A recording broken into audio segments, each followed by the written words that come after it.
사랑하는 성도 여러분, 오늘은 성령 강림 후 둘째 주일입니다.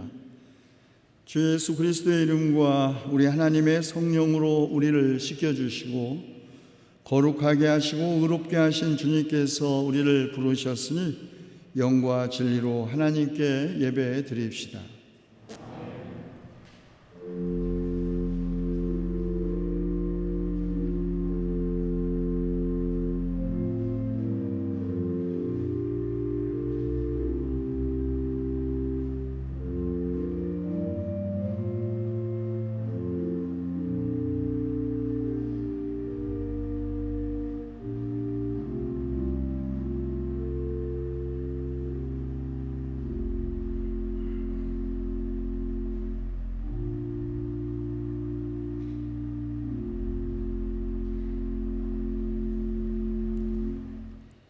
온 땅아 주님께 환호성을 올려라.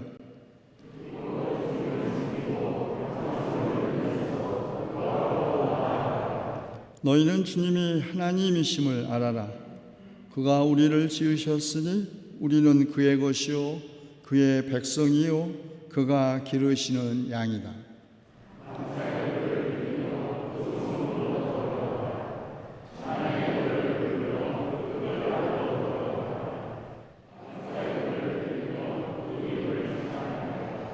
주님은 선하시며 그의 인자하심이 영원하다.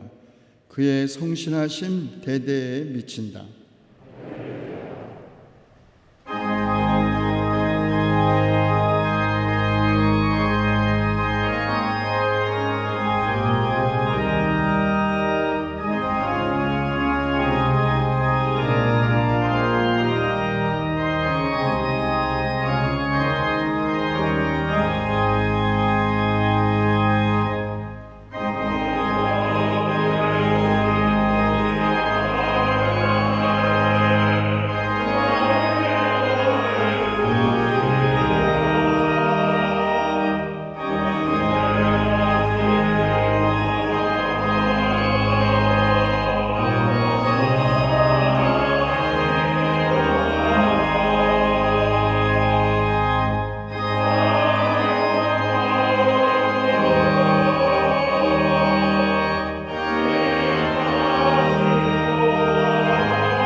주님은 은혜롭고 자비로우시며 오래 참으시며 한결같은 사랑을 늘 베푸시고 불쌍히 여기는 마음이 많으셔서 뜻을 돌이켜 재앙을 거두신다는 말씀 의지하여 우리 죄를 고백하오니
내 이름으로 일컫는 나의 백성이 스스로 겸손해져서 기도하며 나를 찾고 악한 길에서 떠나면 내가 하늘에서 듣고 그 죄를 용서하여 주며 그 땅을 다시 번영시켜 주겠다고 약속하신 주님께서 여러분의 죄를 용서하셨음을 주님의 이름으로 선언합니다.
구약의 말씀은 창세기 18장 9절부터 15절까지입니다. 그들이 아브라함에게 물었다. 대개 부인 사라는 어디에 있습니까? 아브라함이 대답하였다. 장막 안에 있습니다. 그때 주님께서 말씀하셨다. 다음에 이맘때에 내가 반드시 너를 다시 찾아오겠다. 그때 너희 아내 사라에게 아들이 있을 것이다. 사라는 아브라함이 등지고 서 있는 장막 어귀에서 이 말을 들었다. 아브라함과 사라는 이미 나이가 많은 노인들이고 사라는 월경마저 거쳐서 아이를 낳을 나이가 지난 사람이라 이다. 그러므로 사라는 나는 기력이 다 쇠진하였고 나의 남편도 늙었는데 어찌 나에게 그런 즐거운 일이 있으랴 하고 속으로 웃으면서 중얼거렸다. 그때 주님께서 아브라함에게 말씀하셨다. 어찌하여 사라가 웃으면서 이 늙은 나이에 내가 어찌 아들을 낳으랴 하느냐? 나 주가 할 수 없는 일이 있느냐? 다음에 이맘때에 내가 다시 너를 찾아오겠다. 그때 사라에게 아들이 있을 것이다. 사라는 두려워서 거짓말을 하였다. 저는 웃지 않았습니다. 그러나 주님께서 말씀하셨다. 아니다. 너는 웃었다. 아멘.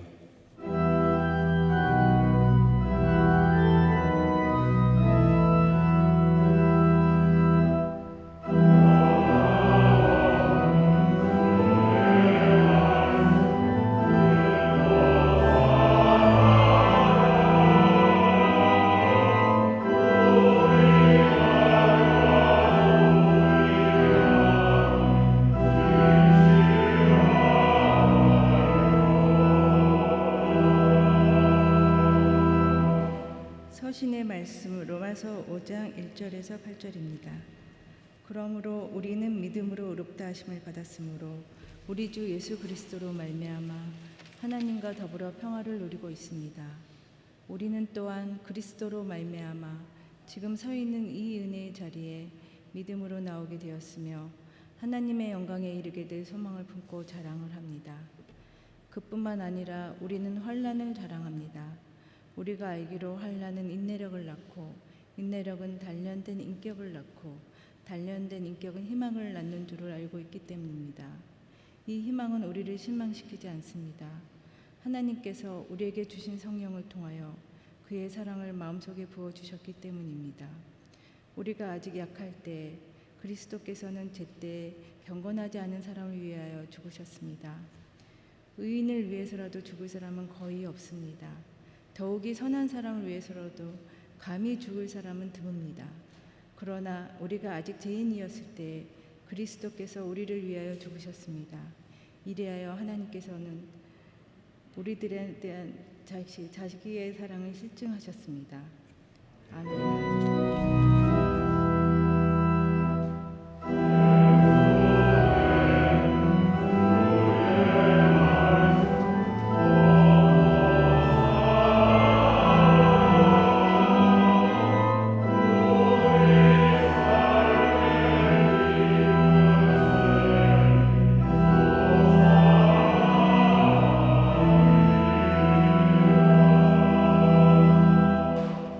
복음의 말씀 마태복음서 9장 35절에서 10장 8절까지의 말씀입니다.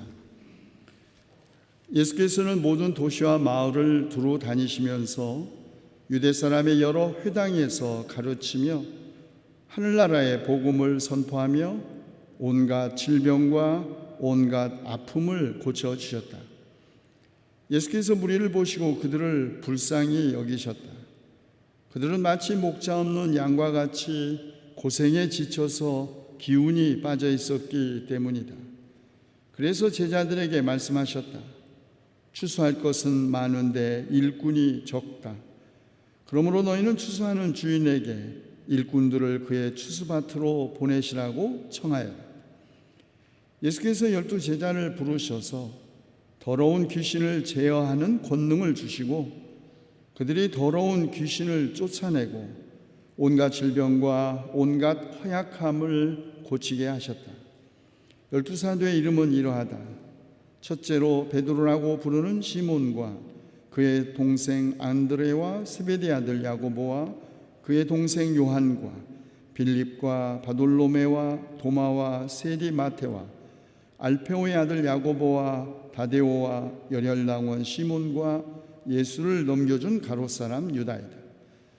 예수께서 이들 12를 내보내실 때 그들에게 이렇게 명하셨다. 이방 사람의 길로도 가지 말고 또 사마리아 사람의 고을에도 들어가지 말아라. 오히려 길 잃은 양떼인 이스라엘 백성에게로 가거라. 다니면서 하늘나라가 가까이 왔다고 선포하여라. 앓는 사람을 고쳐주며 죽은 사람을 살리며 나병 환자를 깨끗하게 하며 귀신을 쫓아내어라. 거저 받았으니 거저 주어라. 이는 주님의 말씀입니다.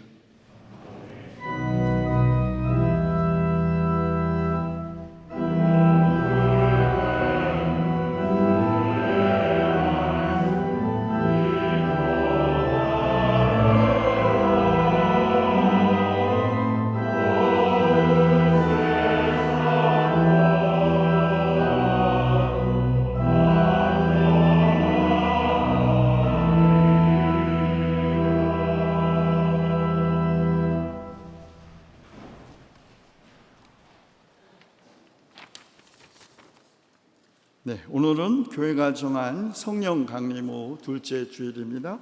예배 오신 여러분 또 온라인으로 예배에 동참하는 모든 성도 여러분 주님의 이름으로 환영합니다. 함께 인사하시죠. 주님의 평화를 빕니다. 주님의 평화.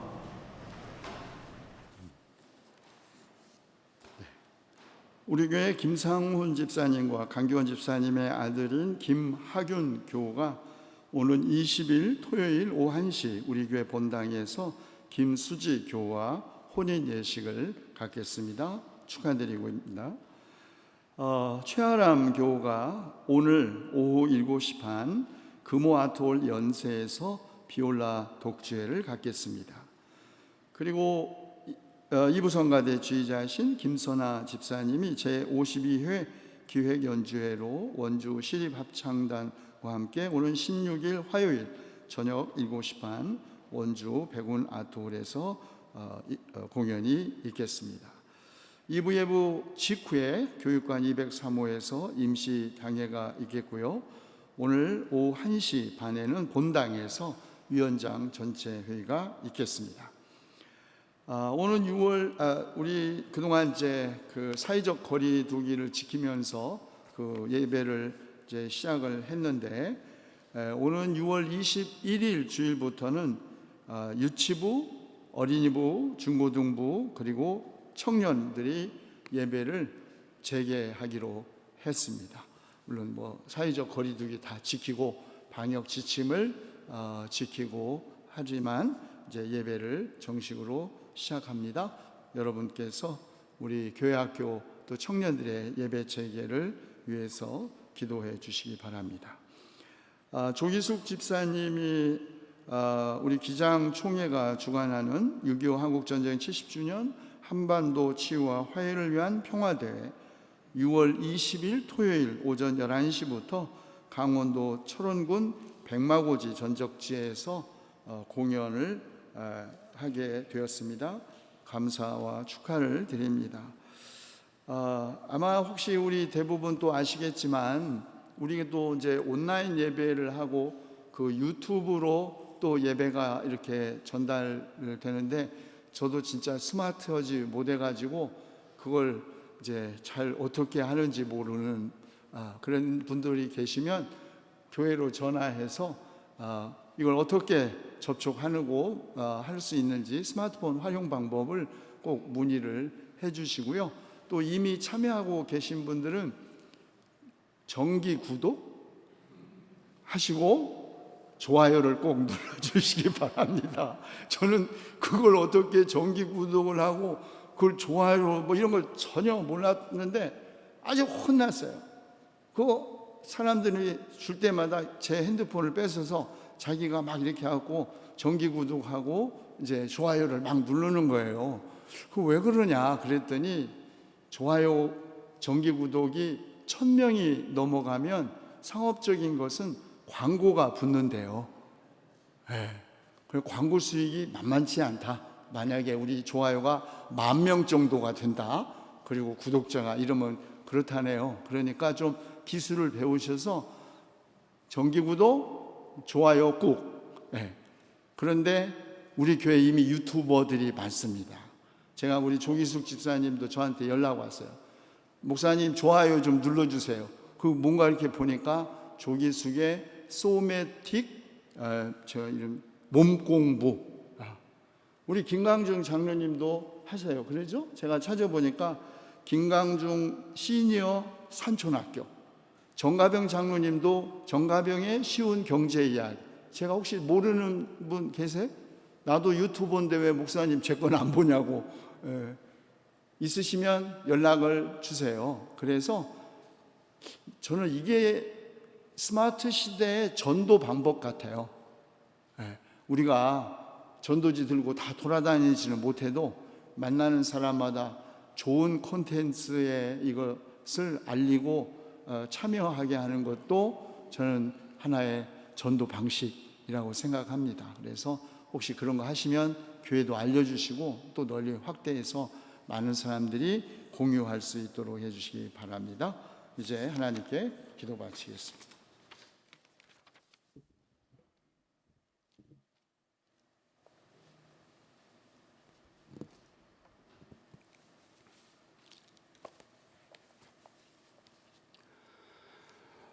사랑의 주님, 오늘은 성령 강림 후 두 번째 주일입니다. 오늘도 저희는 전 교인이 함께 모여 예배를 드릴 수 없어 매우 안타깝습니다. 그러나 오히려 집요한 코로나19로 인하여 지루하게 여겼던 일상이 사실은 매 순간순간마다 기적이었으며 조금은 습관적으로 드리던 예배가 오직 주님의 은혜가 있었기에 가능하였다는 것을 깨닫게 하여 주시니 감사드립니다. 700만 명 이상을 감염시킨 코로나19는 저희에게 사회적 거리두기를 강요하고 있습니다.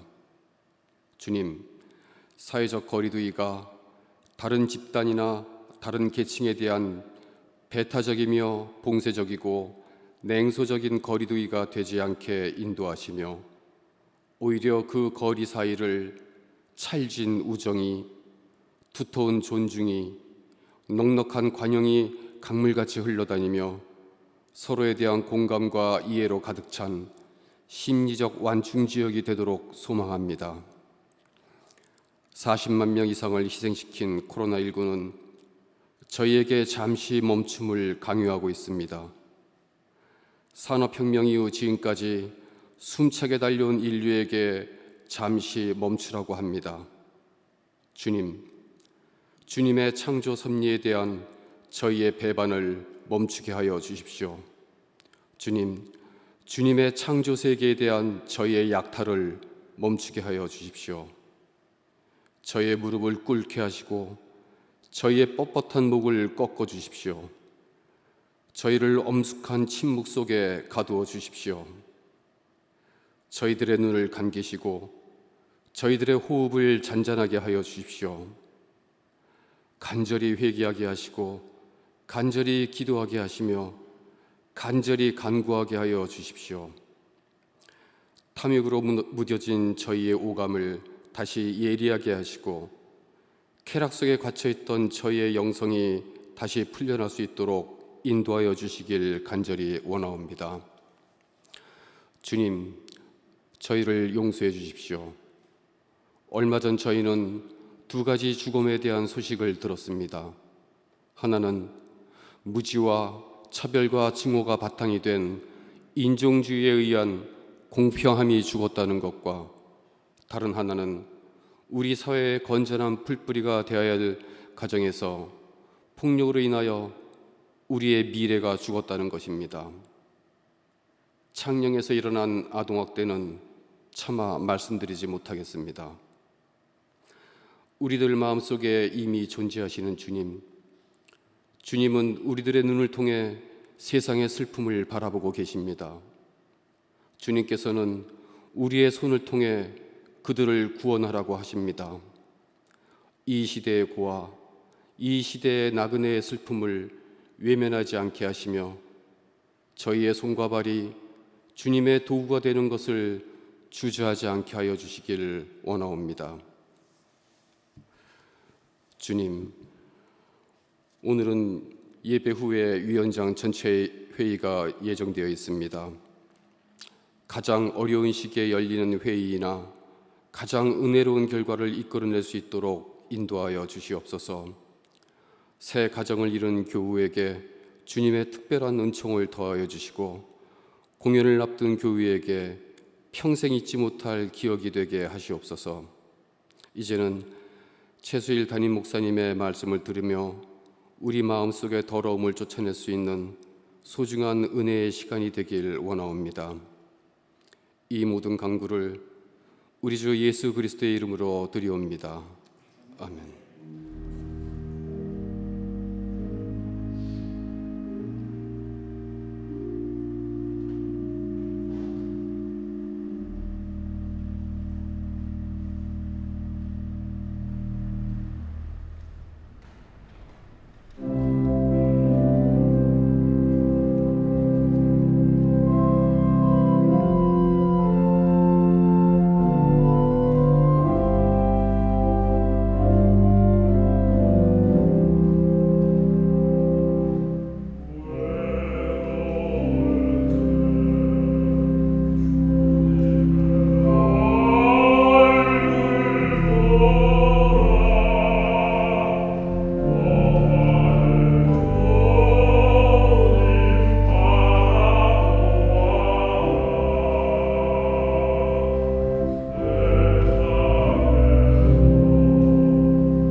아주 오래전 일입니다. 선배 목사님의 소개로 선교사님 한 분을 만났는데 그분은 아픈 사람을 쑥으로 치유하는 분이셨습니다. 뜸도 아니고 쑥으로 대롱을 만들어 림프샘 가까이에 대는 이른바 쑥온 치료였습니다. 불통 즉통, 통 즉 불통, 이것이 선교사님의 지론이었습니다. 통하지 않으면 아프고 통하면 안 아프다라는 말이죠. 림프샘이 쑥으로 활성화되면 면역력이 높아지고 그러면 몸이 따뜻해지고 건강해진다는 것이었습니다. 과학적 상식이 별로 없는 저도 몸은 마음과 서로 통하고 인간은 자연과 자연은 우주와 우주는 하나님과 서로 통해야 건강을 유지할 수 있고 관계성과 상보성이 생명의 이치라는 생각할 수 있었습니다. 어쨌든 선교사님의 쑥치료 놀라운 효과가 있어서 제 주변에 많은 사람들이 치료를 받았습니다. 의사 선생님들은 믿지 않을 터이고 학문적 신학을 했다는 오늘 제가 이런 말 하는 것 매우 이상하게 생각되실 것입니다. 그러나 조금만 참고 기다려 주시기 바랍니다. 처음에는 작은 집에서 주일 오후에 수곤치료를 했는데 얼마나 사람들이 많이 오는지 있을 곳이 없어 마침내 저희 집 거실로 옮겼습니다. 그런데 어느 날 저의 처형 목사님이 심부하는 교회에 한 여대생과 그 어머니를 데리고 왔습니다. 먹지도 않고 외출도 화장도 안 하고 하루 종일 집에만 처박혀 있어 까닭 없이 병도 없는데 몸이 야위어만 간다는 것입니다. 특별히 아픈 것도 없는데 얼마 전 교회에 있었던 친구 혼인식에서 실신하기까지 했답니다. 자, 그런데 선교사님이 그 학생에게 묻는 것입니다. 가끔 나쁜 생각이 나지요? 네. 그런 나쁜 생각들은 사탄이 주는 것이니 사탄을 쫓아내면 좋아질 거예요. 그러려면 하나님의 말씀 열심히 읽으세요. 그리고 쑥치료가 끝나고 한번 화장실에 가서 얼굴 좀 한번 보고 오라고 그랬습니다. 화장실에 갔다가 나온 그 여학생 아주 환한 얼굴의 모습이었습니다. 그때 그녀의 어머니가 하는 말, 제 딸이 거울을 본 지 얼마 만에 처음인지 모르겠어요.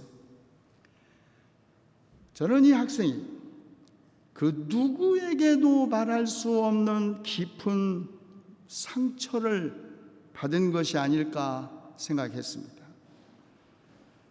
마땅히 정신과 치료를 받아야 한다고 생각해서 어머니에게 조용히 말씀드렸더니 대구로 공부하러 갔다가 성폭행을 당했다는 것입니다. 그 후 그녀는 다시 그곳에 오지 않았고 저는 이런 치료가 과연 그녀에게 도움이 되었는지 모릅니다. 다만 그날 선교사님이 하신 말, 나쁜 생각은 사탄이 주는 것이니 사탄을 쫓아내면 좋아질 것이다. 그 말을 어떻게 이해해야 할까 생각했습니다. 처음에는 그녀가 받은 상처가 무엇인지, 무엇 때문에 그녀가 그녀의 마음을 그토록 굳게 닫았는지 모르지만 과연 병의 그 원인을 사탄에게로 인격화하는 것이 과연 그녀의 치유에 도움이 되는 것일까? 분명한 원인을 찾아야 치료도 효과적이지, 그냥 막연하게 보이지도 않고 잡힐 수도 모르고 실체도 없는 사탄의 짓이라고 하는 것이 과연 그녀의 치유에 도움이 될까? 그러나 그녀가 자신이 받은 상처의 원인을 객관화해서 스스로를 이겨낼 수 있는 정신적, 육체적 힘이 완전히 소진되어 있을 때, 그래서 그 누구도 그를 도울 수 없을 때 사탄에게 그 책임을 돌려 외부화하는 것은 혹시 도움이 되지 않을까?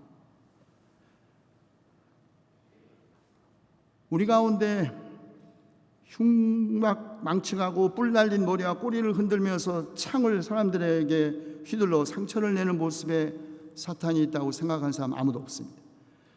혹은 머리를 풀어 헤치고 입에 칼을 물고 하얀 소복 입고 등장하는 귀신도 있다고 생각하는 사람 아무도 없습니다. 게다가 병이 설령 그것이 정신질환이건 어쨌든 그 병이 사탄이나 귀신에 의해 생긴다고 믿는 사람 한 사람도 없을 것입니다. 과학문명 시대, 첨단의학이 발전한 시대에 정신병을 포함한 그 어떤 병이든지 그 원인을 사탄에게 돌리는 건 무지의 극치입니다. 게다가 가끔 기도원에서 병 낫는 안찰기도 한다고 하다가 오히려 목숨을 해치는 일이 보도되는 걸 보면 한심한 생각까지 듭니다. 그럼에도 불구하고 특히 불치병에 걸린 사람들이 오늘날에도 기도원을 찾고 국가 같은 종교적인 제의에 의지하는 것은 도대체 어떻게 이해해야 할까요? 치유의 이적 2000년 전에만 있었던 것이 아닙니다. 아마 여러분 대부분 기억하실지 모르겠습니다. 이른바 박태선의 전도관. 제가 60년대 고등학교 예배 전도받아서 교회 다닐 때 이 전도관 집회마다 막 따라다니고 북치고 그랬는데 무슨 박태선이가 손 씻은 물을 마시면 병 낫는다고 그 물 받으러 줄을 섰던 것이 여러분 60년 전 대한민국이었습니다. 한국전쟁 후의 사회적 혼란과 빈곤이 이단 종파의 발언과 신앙치유에 대한 믿음을 확대하는 데 기여한 것 사실이죠. 참으로 어리석고 있을 수 없고 있어서도 안 될 그런 일들이 일어난 것 그리 오래된 일이 아닙니다.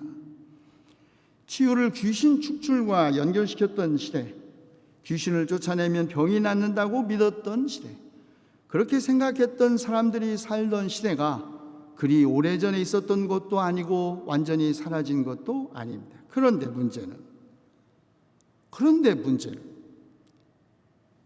우리가 성경에서 확인하듯이 하나님 나라가 예수님의 선포의 중심이듯이 치유와 귀신 축출이 예수님의 활동의 그 중심이라는 것입니다. 그렇다면 우리는 물어야 하죠. 예수님의 치유와 귀신 축출의 이적 어떻게 이해해야 할까요? 그러나 우리가 먼저 주목해야 할 것은 당대 예수님만이 이적을 행하시고 귀신을 축출하시고 사람들을 치유하신 건 아니라는 것입니다. 고대 세계에 예수님보다 더 뛰어난 이적과 마술적 능력을 가진 기적 행위자들이 널려 있었습니다.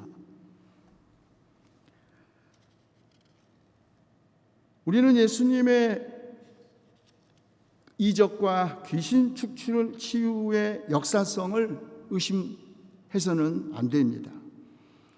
그러나 예수님의 이적은 분명히 다른 이적 치유자나 귀신 축출자와는 다른 점이 있었습니다. 예수님은 마술적 의식이나 권위 있는 주문으로 귀신을 쫓아내거나 약초 뿌리를 사용하여 사람들을 치유하신 것이 아닙니다. 뭔가 매개를 이용한 건 단 한 건이 있었는데 말 못하는 환자를 고치기 위하여 침을 뱉어 흙을 이겨 혓바닥을 만지신 일, 흙을 이용한 것 외에는 예수님은 한 번도 무슨 주술이나 무슨 물질을 사용하여 환자들을 치유한 것이 아닙니다. 예수님은 자신의 자신의 인격을 바탕으로 치유를 펼친 귀신 축출자였습니다. 예수님은 자신의 귀신 축출을 통해서 하나님이 역사하고 계시고 하나님 나라의 표징이라고 믿은 것은 오직 예수님에게서만 보이는 표징입니다. 그러나 귀신 축출은 병의 원인이 귀신에게 있을 때만 일어나는 것 아니죠. 물론 누가복음에는 18년 동안 병마 때문에 허리가 굽은 여인의 치유 이야기가 전승되고 있지만 예수님이 축출하신 귀신들은 인간이 아닌 다른 것을 통해서도 파괴적인 행동을 보입니다. 마가복음이 전승하는 귀신 축출 사건 그 예이죠. 거라사 사람들의 지역에서 군대 레기온이라고 불리는 귀신을 산기슭에 놓아기르는 돼지떼에게로 쫓아낸 사건이 그것입니다. 귀신 축출은 예수님과 적대자들과의 논쟁의 대상이 되기도 했습니다. 귀신 들려 눈이 멀고 말하지 못하는 사람을 예수께서 고쳐주시자 적대자들은 예수께서 귀신의 두목 바알세불의 힘을 빌려 귀신을 쫓아냈다고 비난합니다. 이 말은 다시 말해 귀신을 쫓아내고 기적을 일으키고 병자를 치유하는 일은 귀신도 할 수 있는 일이라는 말입니다. 귀신을 내쫓았기 때문에 예수님은 악마와 한패라는 비난을 받았습니다.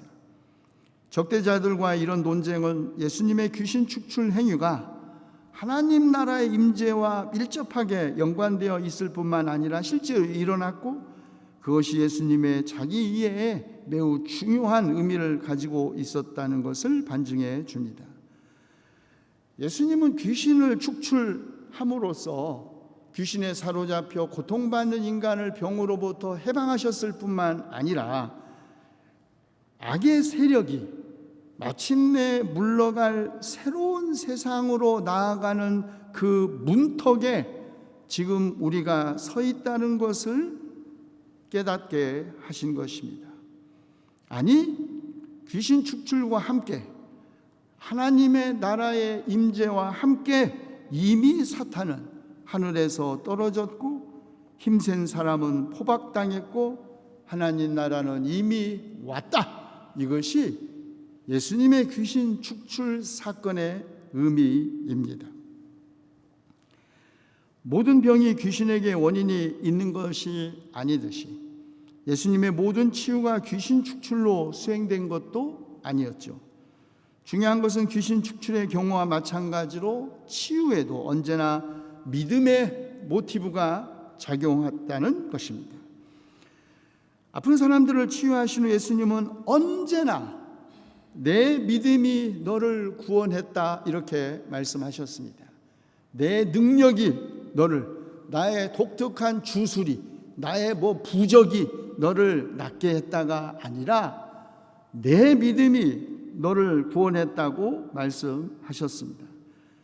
이것은 고대 기적 기사에서는 그 유래를 찾아볼 수 없는 일입니다.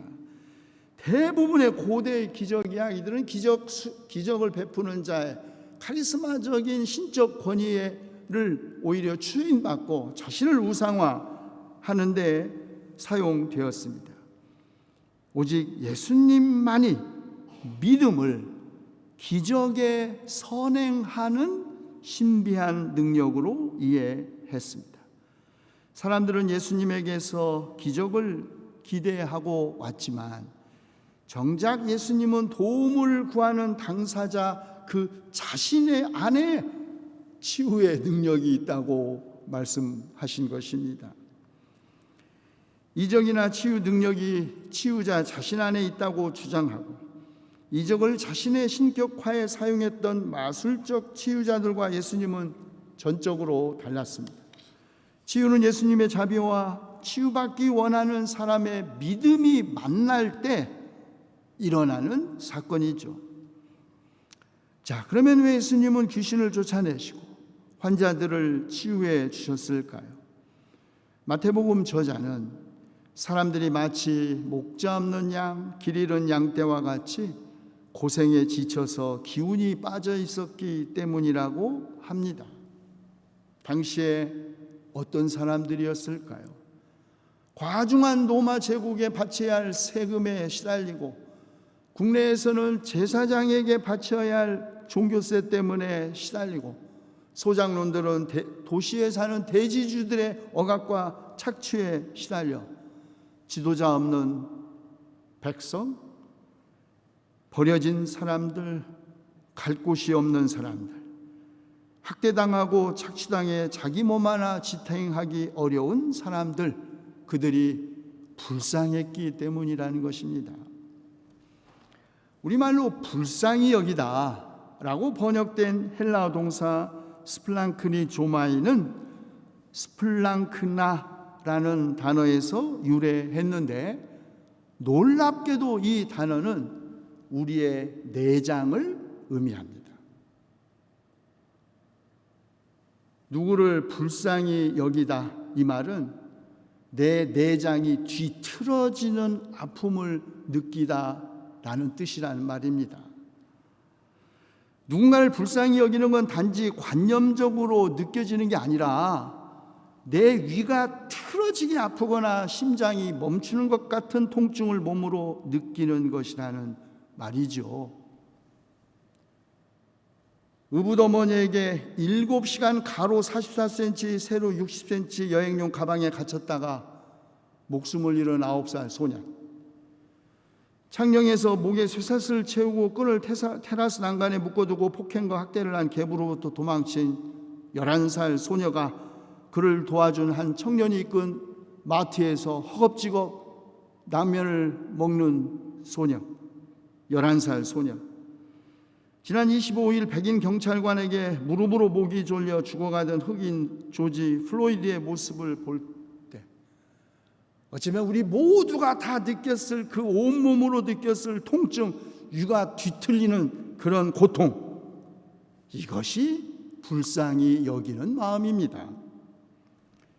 베트남 전쟁에서 네임팝탄에 맞아 온몸에 화상을 입고 절규하는 한 소녀의 모습 여러분 다 아시죠? 그 소녀 미국어가 자라서 인권대사가 됐어요. 어른이 되었죠. 그 한 장의 사진, 그냥 온몸에 화상을 입고 울며 길을 걷었던 바로 그 소녀의 모습을 보고 당시 하버드 대학 신학 교수였던 샘 키는 내장의 신학을 말했습니다. 베트남 전쟁의 참혹성에 전율하는 자신의 몸과 베트남 민중의 고난의 일체성, 주사를 맞는 아기를 보고 뭉치리는 어머니의 모습에서 드러나는 자아와 타아 사이의 내장의 연결, 이것이 불쌍히 여기는 마음이죠. 다른 사람의 고통을 관념으로만 이해하는 사람은 구호와 자선의 길을 가지만 다른 사람의 고통을 내장으로 이해하는 사람은 연대와 치유의 길을 갑니다. 그래서 예수님 자신이 하셨던 같은 일을 제자들을 부르셔서 맡기신 것입니다. 예수께서 12제자 부르셔서 더러운 귀신을 제하는 권능을 주시고 그들이 더러운 귀신을 쫓아내고 온갖 질병과 온갖 허약함을 고치게 하셨다. 귀신을 제하고 쫓아내고 치유할 능력 예수님께서 주신 것입니다. 권능은 선물로 제자들에게 주어진 것이죠. 선물은 주는 사람의 마음에 달린 것이기에 마태의 표현을 빌리면 거저 받은 것입니다. 그러므로 선물로서의 권능은 영원히 소유될 수 있는 것이 아닙니다. 치유의 은사를 받았다고 해서 그 은사를 자신의 것으로 주장하는 사람들이 대부분 시험에 빠지는 것이 그 예정입니다. 은사는 선물로 거저 받았으니 거저 주어야 합니다. 대가를 받아서는 안 된다는 말이죠. 예수님의 제자들은 선물로 권능을 주신 예수님과 함께 예수님처럼 하늘나라가 가까이 왔다고 선포하고 앓는 사람 고쳐주고 죽은 사람을 살려내고 나병 환자 깨끗하게 하며 귀신을 쫓아내는 일을 해야 합니다. 그러면 이 시대에 우리 예수님의 제자들인 우리는 마땅히 오늘 우리 시대에 가까이 온 하늘나라는 도대체 어떤 나라인지, 그 나라를 선포한다는 것은 무엇을 하는 것인지 물어야 합니다. 그리고 앓는 사람 고쳐주고 죽은 사람 살리며 나병 환자를 깨끗하게 하고 귀신을 쫓아내는 일을 한다는 것이 지금 여기에서 어떻게 하는 것인지 묻고 찾고 실천해야 합니다. 이것이 우리 시대의 제자의 길이기 때문입니다.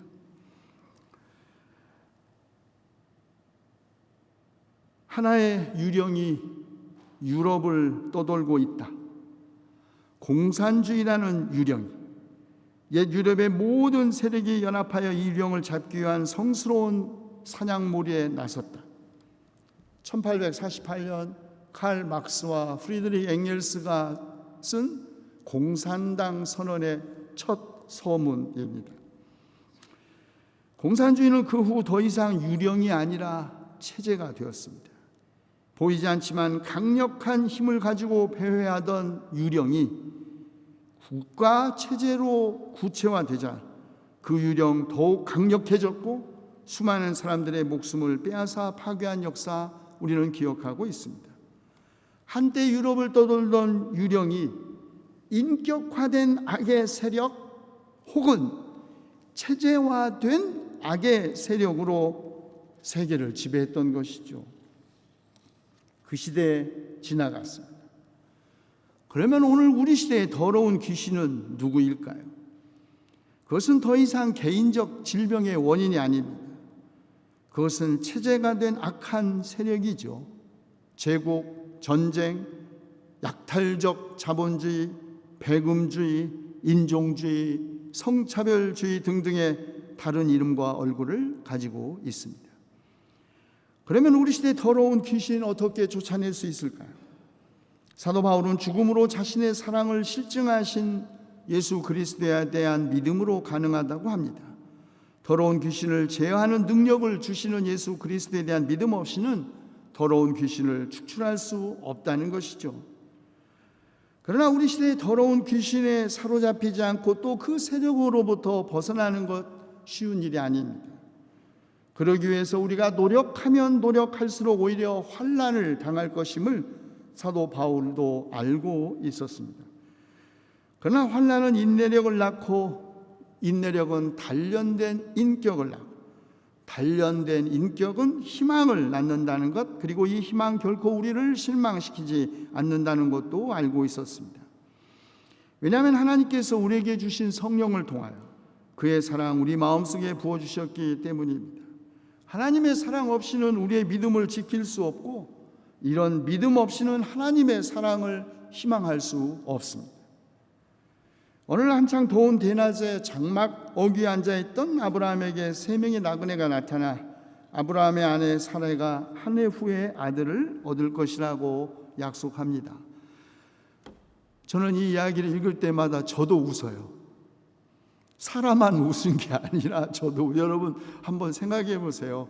텐트 쳇막 쳤는데 그 사막길에 나그네들이 지나가는데 남편이 그 나그네들하고 얘기하고 있는데 장막 뒤에 사라가 100살입니다.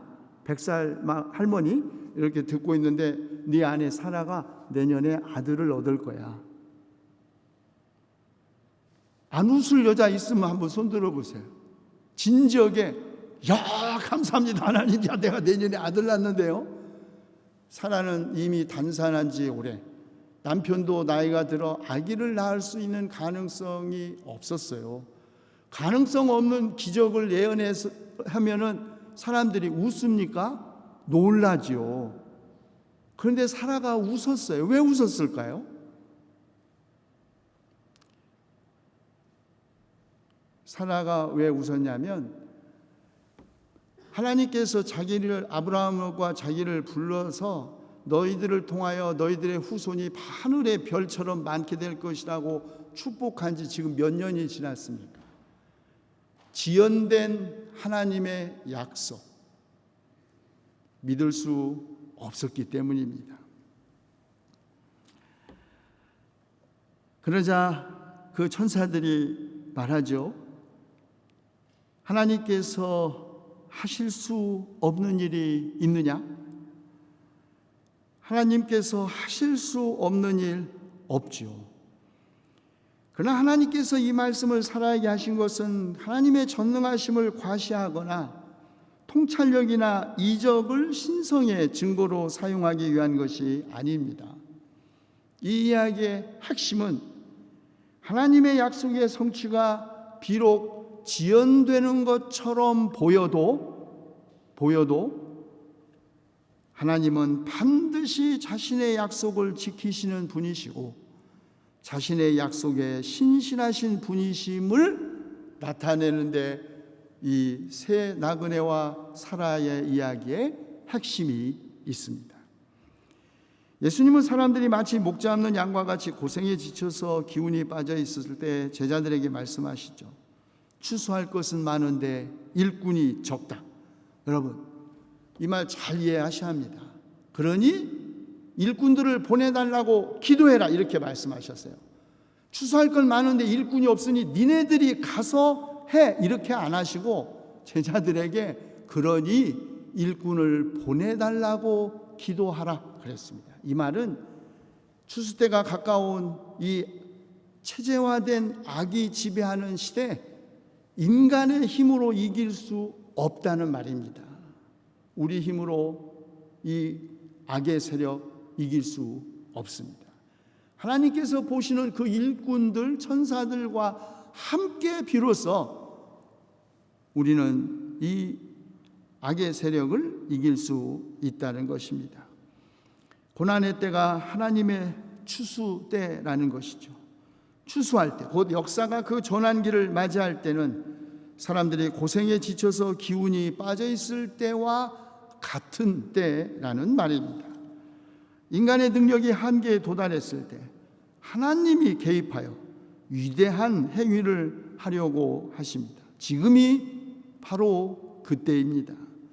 코비드19의 세계적 대유행으로 온 인류가 고생에 지쳐서 기운이 빠져 있는 바로 지금이 하나님의 추수 때입니다. 더러운 귀신을 제하는 권능, 주님으로부터 받은 교회가 하늘나라가 가까이 왔다고 선포하고 앓는 사람 고쳐주고 죽은 사람 살리며 나병 환자를 깨끗하게 하고 귀신을 쫓아내야 할 바로 이때가 하나님의 추수 때입니다. 기도합시다.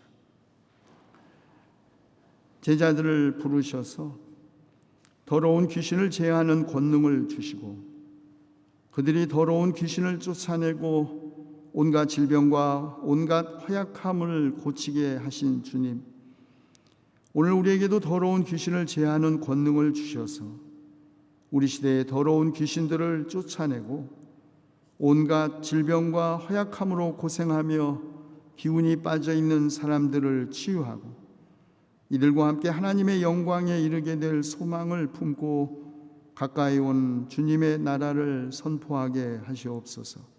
우리 주 예수 그리스도의 이름으로 기도하옵나이다. 아멘.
우리가 아직 죄인이었을 때 우리를 위하여 십자가에서 죽으심으로써 우리에 대한 사랑을 실증하신 주님의 은혜를 감사하여 우리가 정성으로 준비한 예물 기쁜 마음으로 봉헌하오니 주님 바치는 손길마다 강복하시어 우리 모두 하나님의 영광에 이르게 될 소망을 품게 하시옵소서.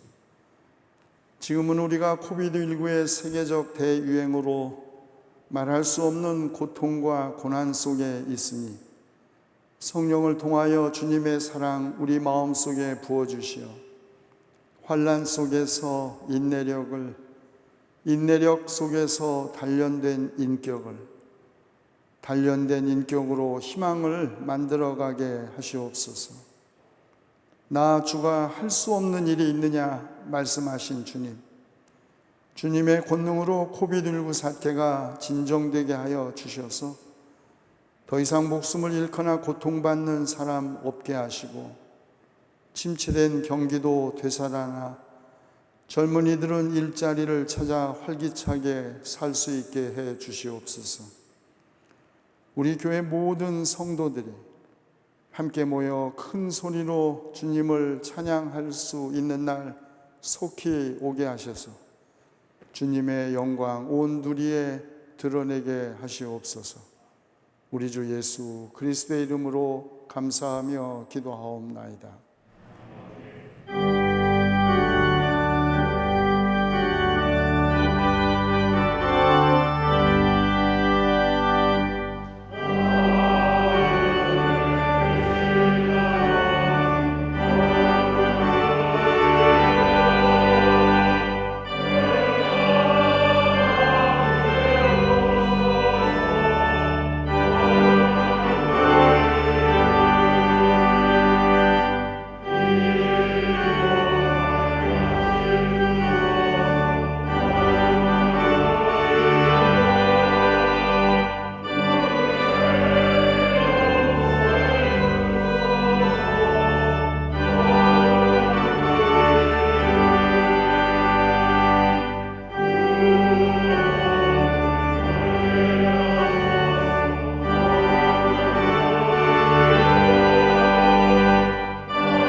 창조주이시며 생명이신 전능하신 주께서 여러분에게 복을 내려주시고 언제 어디서나 지켜주시기를 원하며 여러분을 밝은 얼굴로 대하셔 은혜를 베푸시고 여러분을 고이 보시어 평화 주시기를 성부와 성자와 성령의 이름으로 간절히 축원하옵나이다.